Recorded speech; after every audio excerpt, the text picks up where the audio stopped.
Assalamualaikum warahmatullahi wabarakatuh. Salam sejahtera bagi kita semua. Pemirsa, saya Leo Prantuwardiana dan Bang Andi Yulham pada kesempatan kali ini hadir kembali di tengah Anda dengan topik-topik hangat dalam tema bincang-bincang redaksi, dan topik yang akan kami angkat di sini adalah telah diterimanya diserahkannya kunci untuk membuka misalnya data PDNS yang telah disusupi dan telah disegel oleh para brand chipper. Nah, dalam hal ini kita akan memulai bagaimanakah kira-kira langkah pemerintah setelah mendapat pelajaran berarti ini dari mungkin boleh dikatakan dari dari pihak luar ya. Khususnya dalam hal IT dan pemrograman dalam hal melindungi website kita, khususnya website yang sifatnya sangat secret, itu bisa kokoh menghadapi percobaan-percobaan penyusupan daripada brand chipper. Ya. Jadi sebelum ke situ kita bicara dulu soal akhirnya brand chipper memenuhi janjinya. Ya. Memenuhi janji ini bahwa dia sampaikan hari Rabu, meskipun kemarin kita bahas bahwa kita masih ragu soal Rabu kemarin itu, karena yang pertama Rabu tidak menyebutkan tanggal, yang kedua di situ ada angka, ada semacam countdown, ada semacam countdown hitung mundur yang mengaitkan soal kapan bisa di-download, yang menyebutkan itu sekitar, kalau kita hitung sekitar 8,5 tahun, itu yang orang marukan ke situ. Tapi akhirnya dia serahkan. Nah, diserahkan ini juga jadi akhirnya menimbulkan tanda tanya baru. Apakah betul kunci yang disampaikan itu benar seperti yang diharapkan? Artinya bisa betul-betul bisa membuka data yang dienkripsi itu supaya kembali normal. Dan ternyata berdasarkan pernyataan Direktur Jenderal Kominfo salah satunya menyatakan bahwa itu sudah dilakukan uji coba terhadap kunci itu, tapi di uji coba bukan pada data utama, tapi semacam data spesimen yang ada di PDNS itu, dan itu berhasil. Problemnya tidak serta merta bisa dilakukan di PDNS dengan data primernya kan? Kenapa? Karena ini tentu kan namanya juga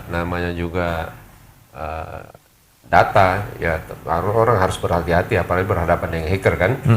Jangan sampai dia dikunci itu misalnya dilakukan pembukaan misalnya, ternyata dalam mengandung jebakan-jebakan malware misalnya kan, istilahnya memata-matai ada jebakan dalam yang kita tidak tahu apa kemana arahnya kan. Makanya mesti berhati-hati. Saya kira sudah langkah bagus bahwa pihak Kominfo itu sudah melakukan uji coba terhadap hanya pada spesimen, tapi sejauh ini spesimen berhasil membuka kunci. Nah, yang kedua bahwa pemberian kunci itu rupanya juga ada syarat. Syarat itu salah satunya adalah pihak pemerintah tidak menggunakan pihak ketiga ahli dalam hal ini untuk melakukan pembukaan uji coba semacam pembukaan data yang diretas itu. Nah, coba kalau kita memaknai apa arti dari syarat itu, ya sepertinya dia juga, si pihak hacker ini juga ingin dikenang oleh publik bahwa dialah yang berjasa memberikan kunci kepada pemerintah kalau misalnya ini itu bisa dibuka. Jadi syarat itu yang disampaikan oleh hacker dalam ini, kelompok brand chipper ini. Nah, ya, tapi apa yang dilakukan pemerintah, langkah pertama adalah sudah melakukan spesimen dan itu berhasil. Yang mudah-mudahan sih misalnya kalau dibukakan kunci terhadap data seluruhan data, mudah-mudahan itu bisa dilakukan, dan yang paling penting tidak ada efek-efek samping daripada chipper itu. Itu yang pertama. Terus yang kedua, ya pemerintah tentu, kalau tadi pertanyaan Kang Leo tadi itu, tentu pemerintah ya harus mawas diri untuk ke depan, untuk melakukan sisi pengamanan lebih detail lagi dan lebih teliti lagi. Apalagi ini kan beberapa hari terakhir ini, beberapa saat terakhir ini berkembang isu-isu yang ya mungkin boleh dibilang liar, boleh dibilang spekulasi, boleh dibilang analisa yang mungkin ada benarnya, bahwa dicurigai bahwa ini ada sesuatu yang aneh kan, ada yang janggal kan. Janggalnya diantaranya bahwa ada yang menyebut bahwa ini melibatkan orang dalam. Tapi kalau soal orang dalam ini kan terkonfirmasi pernyataan dari Menko Polhukam beberapa hari sebelumnya menyatakan bahwa salah satu yang menjadi penyebab itu yang lagi diteliti adalah user. User artinya pemegang password yang diduga lalai dalam penggunaan password. Soal bagaimana bentuk lalainya kan harus dilakukan penyelidikan dan penyelidikan lebih dalam. Nah, saya kira itu bagus, tapi rupanya diperbincangkan publik bukan hanya itu nih, karena bahkan sudah sampai menyebut profil sebagai terduga pelaku, karena kan ada sosok yang sudah mulai muncul di publik yang disebut sebagai mantan pegawai Lintas Arta, terus pindah ke Telkom Sigma. Nah, betul tidaknya kan mesti ada pembuktian forensik dari itu. Nah, itu saya kira hal-hal yang terjadi beberapa saat ini yang kalau nih soal ini bahkan si Dirjen ini, Kominfo ini bahkan menyebutnya bagi semua bekerja di dalam cybercrime juga bekerja, yaitu dalam semua hal diinvestigasi semua detail, tapi pemerintah menyelidiki dugaan password pusat data ini dibocorkan seorang karyawan vendor ke situs script.com sejak 2022. Ini pernyataan Samuel Abrijani Pangerapan, itu Dirjen, yang kemudian yang kita ketahui setelah menyampaikan konferensi pers itu dia juga menyatakan mundurkan diri. Jadi ini informasi resmi dari pihak pemerintah bahwa ada dugaan pihak orang dalam untuk melakukan ini. Nah, kalau itu betul, maka agak sinkron dengan beberapa analisa bahwa surat yang disampaikan oleh pihak Brainchipper itu dicurigai dengan grammar yang berupa bahasa Inggris, grammar yang sebenarnya grammar yang ala-ala Indonesia. Nah, kita kan tidak tahu kan benar apa tidaknya kan. Nah, mesti ada penyelidikan supaya juga jangan sampai misalnya memfitnah orang yang tidak bersalah. Jadi ini seperti kita ketahui ya Bang ya, Brainchipper itu kan istilahnya itu merupakan sebuah operasi yang dilakukan, operasi ransomware baru yang dilakukan terhadap organisasi tertentu di dunia. Jadi kan yang namanya operasi kan berarti ada tim di sini ya. Brainchipper sendiri itu adalah tim. Brainchipper adalah tim. Dan boleh dikatakan apakah ada salah satu timnya itu adalah hacker dalam selimut. Artinya dalam selimut tuh hacker lokal Indonesia, tapi dia terafiliasi dengan bisa masuk saja. ke dalam Nah, itulah kecurigaan itu mengarah ke situ. Asumsi tadi itu bahwa ada orang dalam. Apakah orang dalam memang adalah orang dalam itu adalah bagian dari Brainchipper atau orang dalam itu yang memanfaatkan nama Brainchipper, kan bisa juga begitu. Atau Brainchipper itu dikonotasikan sebagai kelompok internasional padahal sebenarnya adalah buatan dalam negeri juga kan. Istilahnya padahal cuma satu orang yang ngerjain, mungkin bisa jadi. Bisa lebih dari itu. Bisa jadi. Tapi ini kan itu sekali lagi perlu konfirmasi karena ini sudah jelas Pak Samuel itu sudah menyatakan bahwa ini ada kecurigaan membocorkan seorang karyawan vendor ke situs script.com sejak 2022 loh. Berarti saya 2024, berarti sudah 2 tahun yang lalu. Berarti kalau ini benar, kecurigaan ini ya ini menguatkan dugaan bahwa ini memang sudah lama bekerja ini skrip yang menjangkiti ini itu sudah lama dibenamkan. Dibenamkan, cuma orang belum sadar atau sadar tapi memang di bagian dari kesadaran itu. Karena kan sebelum muncul teori yang 2022 itu kan sebelumnya teori ada bahwa sebenarnya PDN ini, Pusat Data Nasional ini sudah terenkrip itu pada saat tanggal 17 Ya, 17. 3 hari sebelum menyatakan terkena kan. Ya. Nah, pertanyaannya kalau betul itu, pertanyaannya selama 3 hari itu kok tidak melakukan apa-apa, atau bahkan tidak melaporkan segera, atau bahkan melakukan tindakan darurat. Tindakan darurat ya contoh misalnya ya sudah paling sederhana ya sudah matikan dulu kan. Ya kalau soal ada teori juga mengatakan itu kan mungkin tidak sadar kan.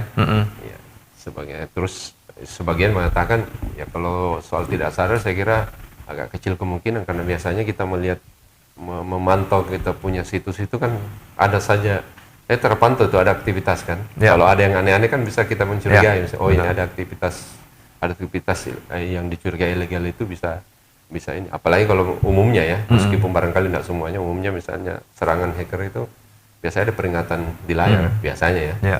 Atau barangkali ada proses data yang berkurang atau hilang, itu sudah bisa menjadi kecurigaan. Ya, tapi sampai saat ini belum ada pernyataan resmi ya dari Menteri Kominfo terhadap apakah ini data yang dikunci itu sudah terbuka full dan beroperasi secara maksimal belum ya? Belum, karena ini tadi pernyataan resmi yang satu-satunya yang resmi ada Dirjen itu menyatakan bahwa ini kunci ini sudah dicoba pada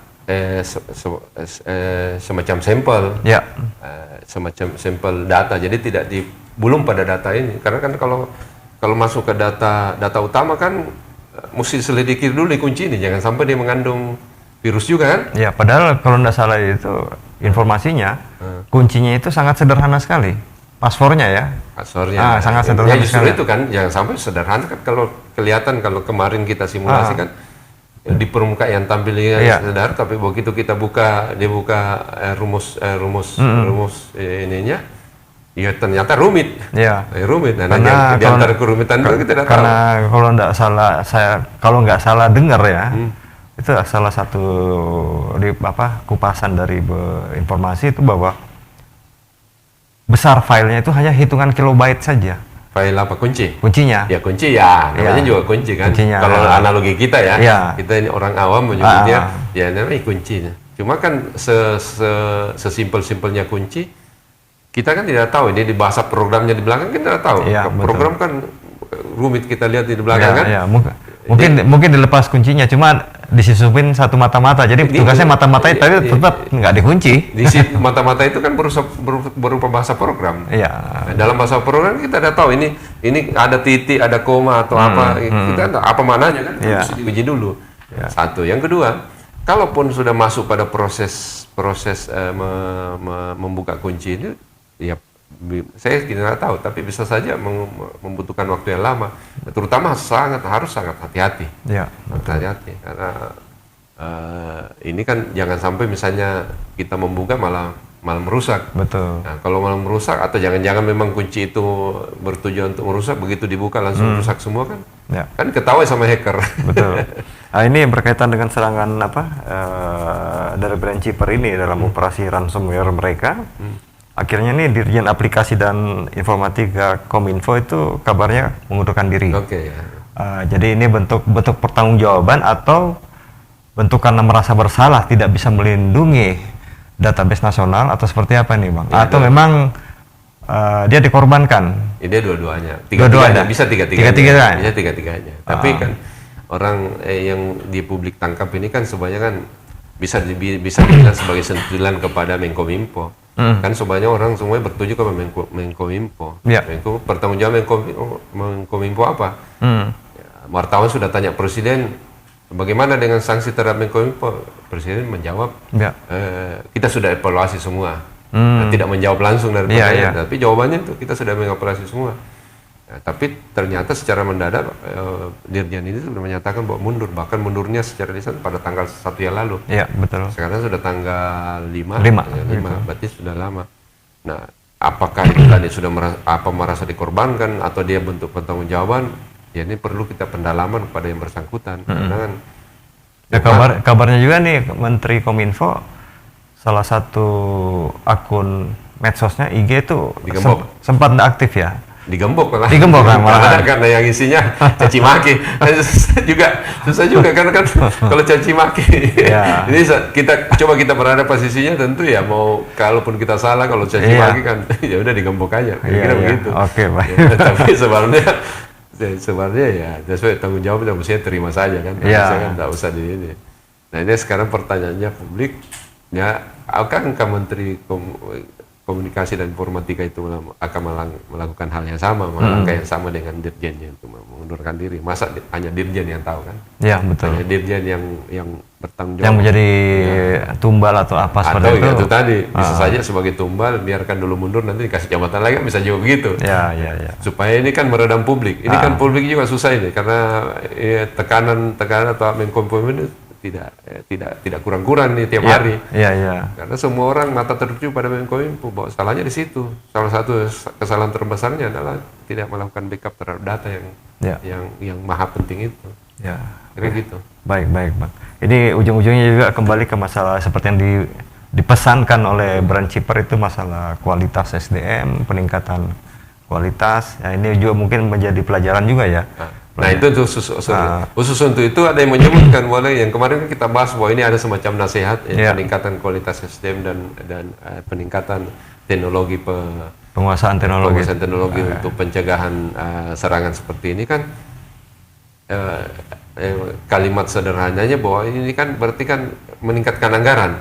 Ya. Nah kalau soal meningkatkan anggaran kan, waduh ini jangan-jangan pentingnya orang dalam-dalam gitu. Ya. Ini bicara soal anggaran kan. Ya. Nah itu ini kecurigaan. Ini kecurigaan tentu harus dibantah oleh pemerintah. Tidak seperti itu kan. Makanya segera ini harus dituntaskan, bukan sekedar bahwa membuka data itu, tapi harus diinvestigasi ada apa di balik ini. Siapa yang pelakunya yang dicurigai tadi. Jangan juga orang-orang ditunjuk hanya sebagai korban saja kan. Ya. Apakah betul Brand Chipper dia yang menghack atau ada orang dalam yang membawa Brand Chipper ke dalam atau Brand Chipper yang kita tahu ini juga bukan itu yang sebenarnya kan. Spekulasi itu masih terbuka dan banyak sekali masih banyak sekali kemungkinan. Tapi yang paling penting bahwa ya harus jujur, pemerintah harus menyampaikan secara transparan dan jujur supaya spekulasi ini tidak liar kemana-mana dan harus berhenti segera, karena kita kan menghadapi ya ini kan banyak sekali yang perlu negara yang harus diselesaikan. Ya. Oke, baik. Ya, pemirsa, berkaitan dengan serangan Brand Chipper ini melalui operasi ransomware-nya yang mengunci atau mengenkripsi data nasional di situs PDN, ini merupakan sebuah masih menjadi pertanyaan untuk tahun depan atau 10 tahun atau 50 tahun ke depan, bahwa perkembangan di bidang IT, program pemrograman itu merupakan tantangan terbesar bagi Indonesia, karena di sini menyangkut kualitas SDM juga. Kualitas SDM di mana dunia sekarang ini sudah, ya mungkin masa ekspansi sudah selesai, yang istilahnya perang bambu runcing atau apa sudah nggak ada lagi, tapi sekarang itu tinggal di dalam ruangan kita sudah melakukan serangan kemana-mana itu bisa. Jadi ini jadi tinjauan juga buat ke depan bahwa pemerintah dalam hal ini harus siap mengantisipasi cepatnya perkembangan IT di dunia. Dan ini juga kita menunggu bagaimana pernyataan resmi dari Menteri Kominfo menanggapi terbukanya kunci data nasional ini. Dan kita tunggu pernyataan resmi beliau, mudah-mudahan dalam waktu 1-2 hari ini sudah ada dari masyarakat, diberikan kepastian ya, keamanan, bagaimana nomor rekeningnya misalnya nanti aman nggak di ini contoh aja ya. Jadi baik pemirsa, demikian pertemuan kami kali ini, diskusi kita kali ini. Saya Leo Priantowardiana dan Bang Andi Yulhan mohon pamit dari hadapan pemirsa. Terima kasih. Wassalamualaikum warahmatullahi wabarakatuh. Waalaikumsalam warahmatullahi wabarakatuh.